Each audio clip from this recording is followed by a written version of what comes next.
The merciless wild. The heartless seas.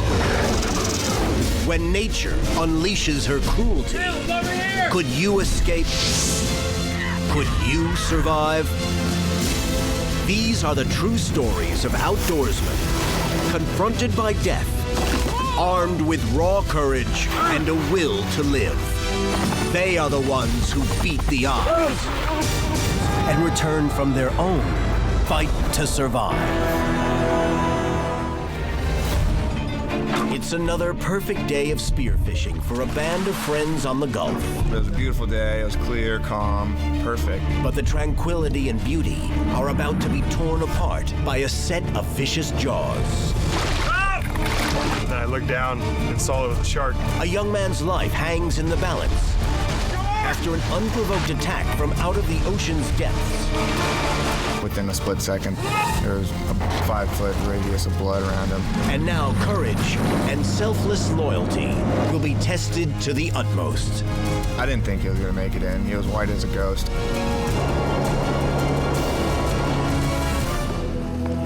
September 24th, 2011 is another gorgeous day off Longboat Key, Florida. A group of lifelong friends head into the Gulf of Mexico for a day of spearfishing. It's a trip they've taken hundreds of times, but today's adventure would be very different.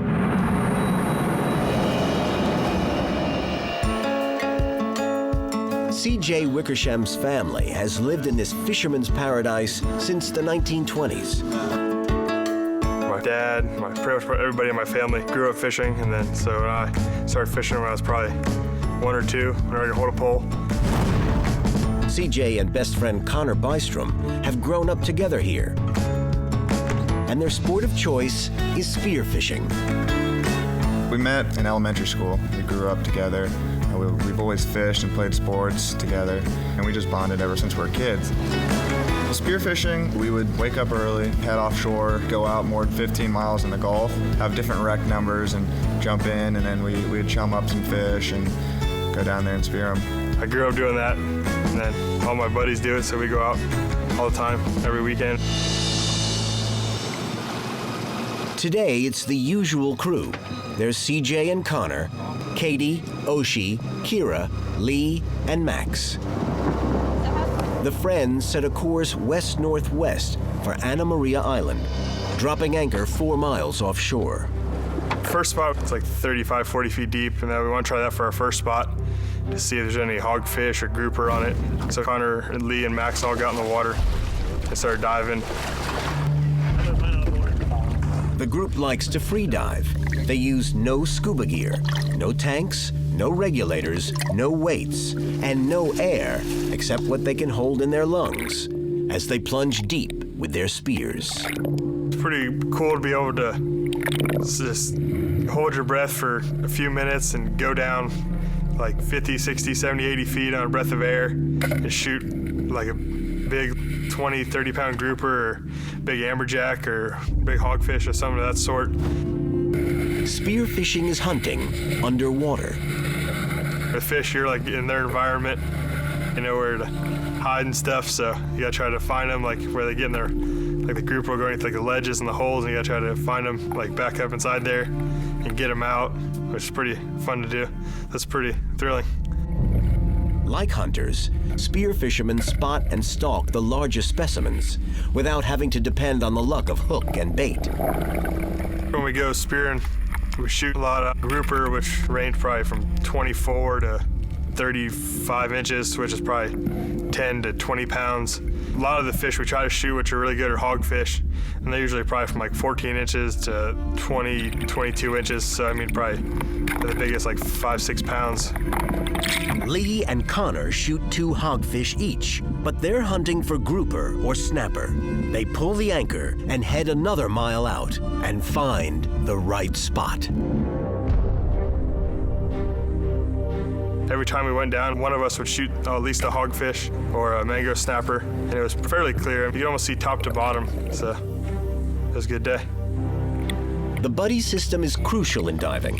Dozens of feet down, with just the air in your lungs, anything can go wrong. Getting tangled in line or stuck in the rocks or dragged off by a big catch. You need your friends close by to keep an eye out. These waters are also filled with bull sharks. Despite their fearsome reputations, sharks are not a major concern for CJ and his friends. Usually when we'll go out and spearfish on wrecks in different areas, you'll see sharks all the time. They usually come in and they kind of check you out and then kind of roll on their way. Bulls are among the most notorious of sharks.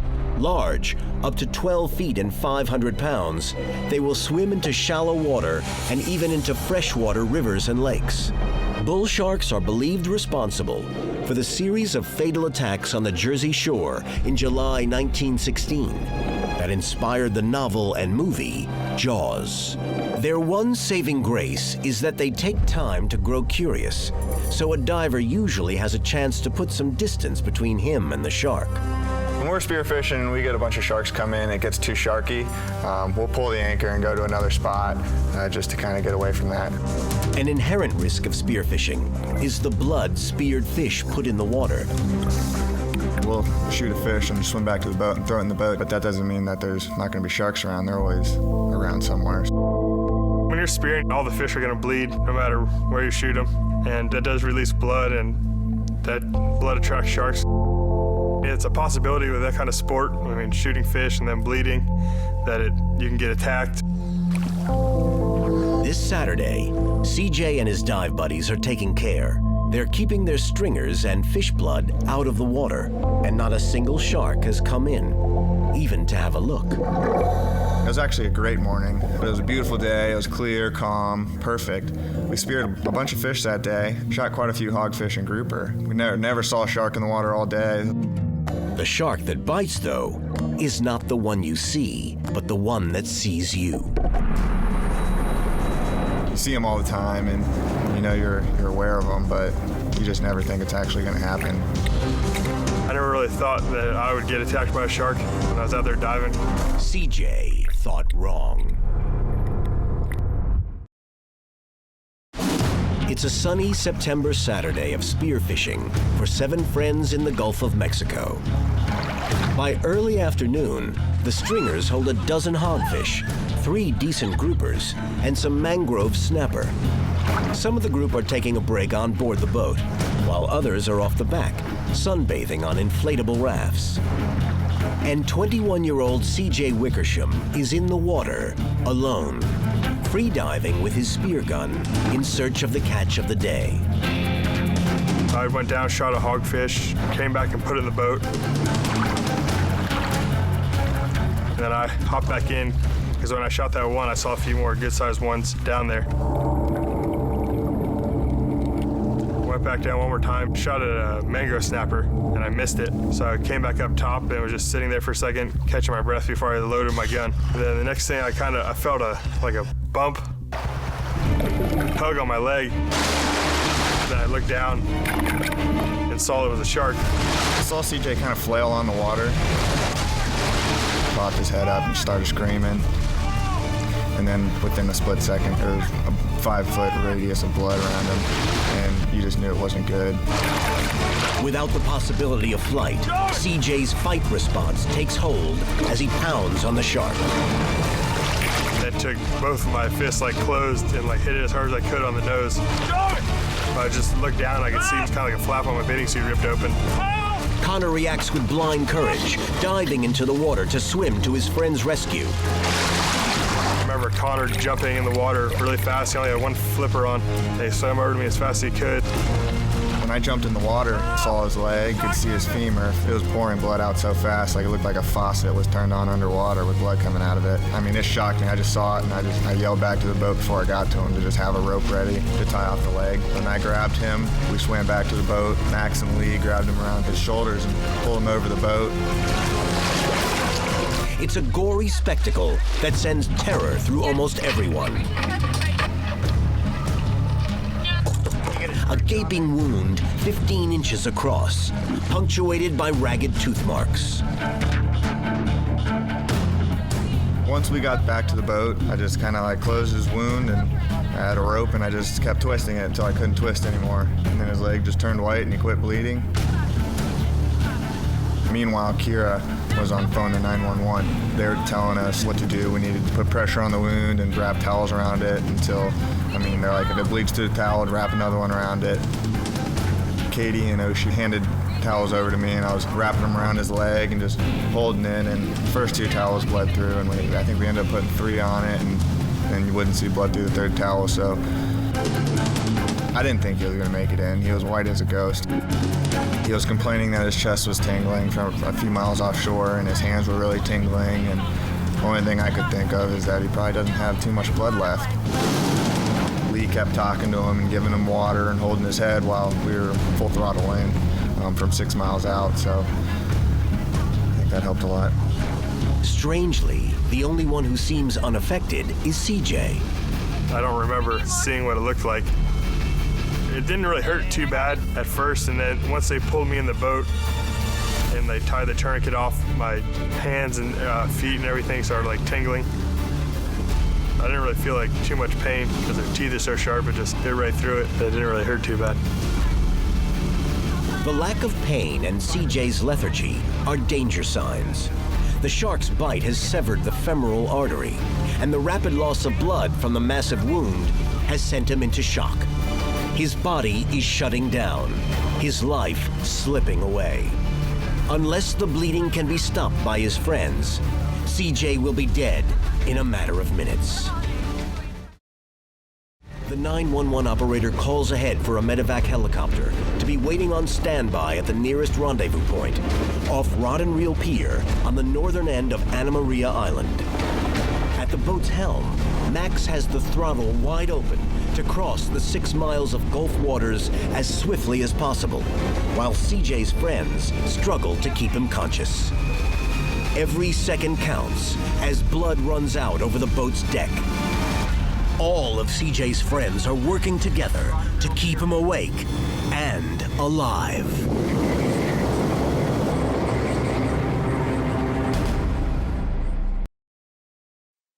It began as another Saturday of spearfishing for a group of young friends from Longboat Key, Florida. Now, CJ Wickersam is fighting for his life after an ambush attack by a 10-foot bull shark. The predator has jaws with bite force of nearly 500 pounds, and it has slashed CJ's thigh to the bone, cutting the femoral artery. They're now in a desperate race to get him to shore. They laid me on the floor, and Lee got behind my head and held my head up. And then Connor got the anchor rope and tied it off my leg like as tight as he could for a tourniquet to stop the bleeding. Once I saw the wound and how much it was bleeding, I didn't think we were going to be able to stop it. I didn't think he was going to make it in. He was white as a ghost. He was complaining that his chest was tingling from a few miles offshore, and his hands were really tingling, and the only thing I could think of is that he probably doesn't have too much blood left. And they just tried to keep me calm or give me water and stuff and tell me it was going to be okay. They were trying not to they didn't want to freak me out by saying that it was really bad or what it looked like. Sometimes I felt like I was going to go unconscious, but I was trying to keep myself awake. I told them to call my parents. Kira makes the call, first to CJ's mom, then to his dad. Well, it was a Saturday afternoon and around 3 o'clock, and I'd just taken a shower, and I heard a scream come out of my bedroom. I went in there, and my wife Ella had said that CJ had just been bitten by a shark, and that they were bringing him in to the pier to see what they could do for him.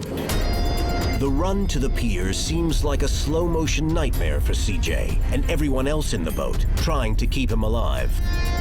On the way in, CJ was very calm. He was responsive the whole way. He was never going in and out of consciousness. He was always there. He was drinking water, and he was actually complaining about his heels hurting and not his leg, just from them leaning on the gunnels. CJ was very calm. I think he had a lot of trust in us. Everything that we told him to do, what the 911 was telling us to do, he was just responding and doing everything like he should have. And being CJ and how strong and big he is, I think if it would have bit anybody else, it would have probably been a different outcome. CJ is just clinging to consciousness when the boat reaches shore. We ran into the Rod and Reel Pier. The EMS was waiting on the pier. I didn't think we'd be able to at least lift CJ up onto the dock, so Max just ran in and grounded the boat right onto the beach. And the EMS walked out, and they wanted to see the extent of the wound to get the helicopter there. The boat hit the bottom, so then I knew we were at the beach. And right when we got there, the paramedics were waiting. So they cut off the towels, and right when they saw it, they called the helicopter. And we got him up onto the gunnel, and they put him on a stretcher.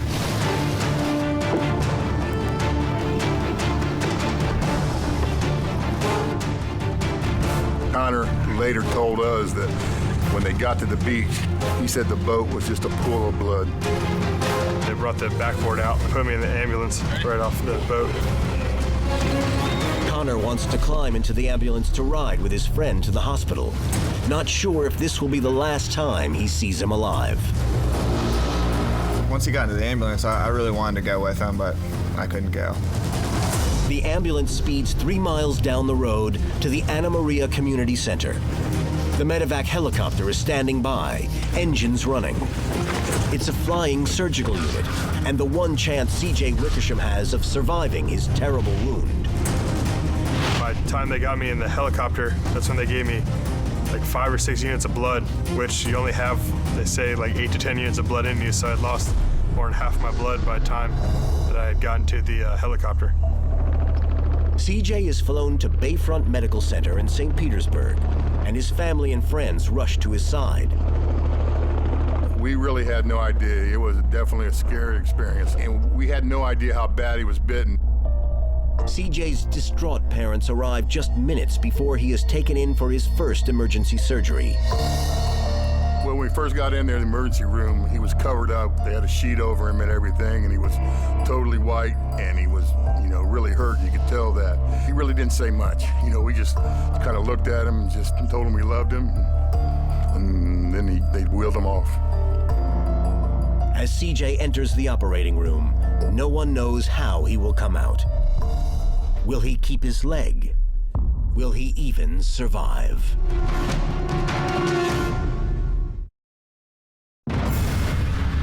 It began as another Saturday of spearfishing for a group of young friends from Longboat Key, Florida. Now, CJ Wickersam is fighting for his life after an attack by a 10-foot bull shark.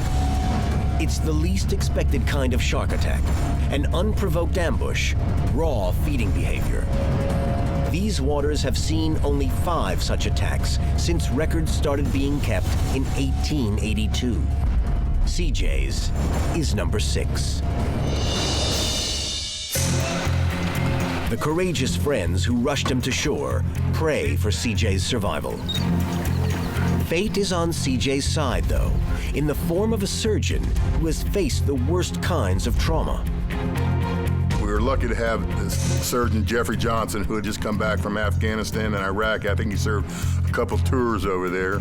He was definitely qualified because he saw a lot worse things in Afghanistan and Iraq than CJ's accident. Apparently it didn't faze him too bad. It takes an hour and a half and over 800 stitches for Dr. Johnson and his team to clean and stabilize CJ's wound. When he came out, all his friends, my brother, his sisters, Connor and all of them, Jeannie, his mother, all his friends that were on the boat were in the waiting room. And the doctor came out and said that he lost a lot of blood and that he probably would lose a lot of tissue and that he'd probably have 4 to 5 surgeries. CJ has made it this far because his friends banded together to keep him from bleeding out and to get him rescued. Their efforts have saved CJ's life. Everybody who was on the boat the next day went down there to see CJ. It was an amazing feeling to actually be able to see him again. It was like Christmas morning. CJ has to be given enormous amounts of antibiotics to stave off possible life-threatening infection. A lot of times when you get bit, they say a lot of bacteria in the salt water, and that's really dirty in the shark's mouth, like a really dirty animal, like their mouth. And a lot of times they would think you would get infected. The recuperation is long and grueling, but amazingly, CJ makes a full recovery. Now CJ's back to doing what he loves, including spearfishing, though not every Saturday. I'm lucky the shark didn't shake its head, which they do a lot of times when they bite stuff. Like you see on TV, they'll bite it and it'll shake, but I don't know if I hit it fast enough when it bit or if it just didn't like, or what it tasted like when it bit me, that it let go and didn't shake or tear any of my meat, just kind of ripped it open. Connor and CJ's friends will forever hold a special place with the Wickersam family. Yeah, Connor definitely saved my life. All my friends did. Lee, Max, Kira, Ocean, and Katie. All what they did, like, kept me calm. Well, Kira called 911 and Max drove the boat and stuff. So, I mean, they all definitely saved my life. What Connor did for me means a lot, that he would jump in the water after I just got bit by about a 10-foot bull shark. There was blood all over the place, and he jumped in without even thinking and just grabbed me. And then, I mean, it's like, he's pretty much like my brother. You know, he would do that and risk his life to save mine, to get me out of the water. Connor, definitely a hero. If it were not Connor, I wouldn't have a son today. Yeah, I love him a lot. Life at Longboat Key goes on now, and it's still a paradise, made even more so by the realization of how precious life can be. After seeing something like that, I definitely have more respect for the water. It's just anything can happen in a split second. It was just a perfect day, and just within a split second, it turned into, a horror story. So I get to spearfish and do all the stuff I love. Hang out with my family and fish and dive and hunt and everything. Yes, I definitely love every day. I don't take it for granted that I'm here.